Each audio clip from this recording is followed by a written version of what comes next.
Et parce que vous êtes fils, Dieu a envoyé dans nos cœurs l'esprit de son Fils, lequel crie « Abba, Père ». Galates 4,6. Ainsi tu n'es plus esclave, mais fils, et si tu es fils, tu es aussi héritier par la grâce de Dieu. Galates 4,7.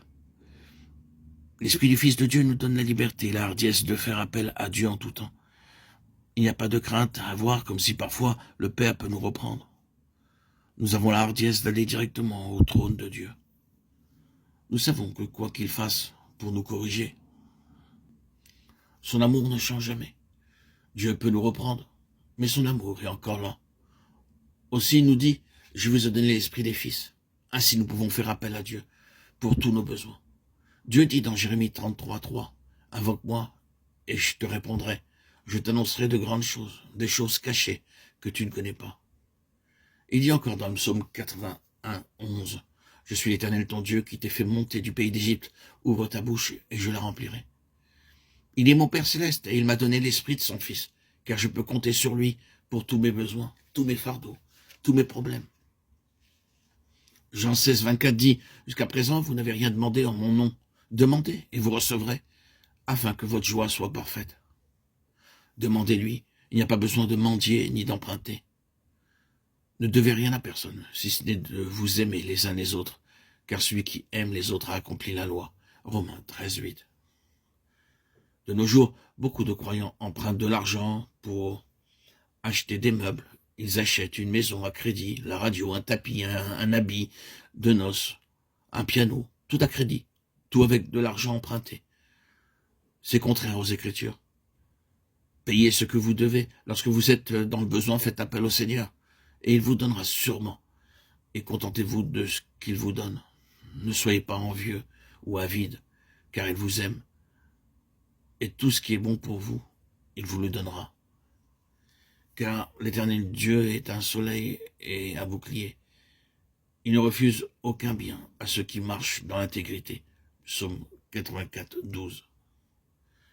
Les lionceaux éprouvent la disette et la faim, mais ceux qui cherchent l'Éternel ne sont privés d'aucun bien. Psaume 34,11.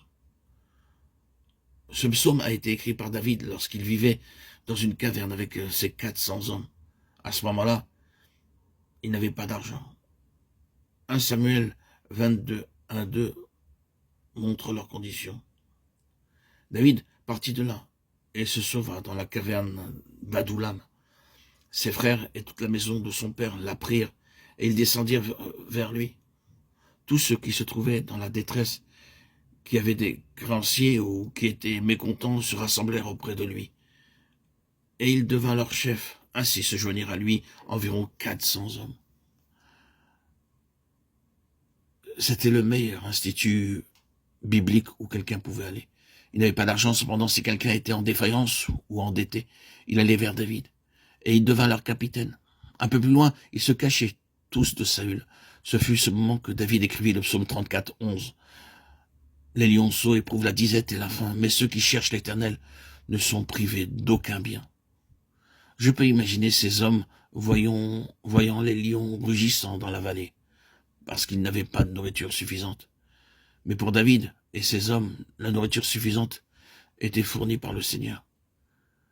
Si les événements les maintenaient dans la caverne, ou qu'ils ne pouvaient pas faire le marché par manque d'argent, Dieu continue à fournir de la nourriture jour après jour à ces 400 hommes de la caverne, afin que David puisse dire « Les lions souffrent de la faim, je le vois chaque jour, mais nous ne serons privés d'aucun bien. Comptez sur Dieu et il pourvoira sûrement à vos besoins. » Le Saint-Esprit est appelé l'Esprit du Fils, et nous sommes les enfants de Dieu. Nous lui appartenons, et il doit subvenir à nos besoins.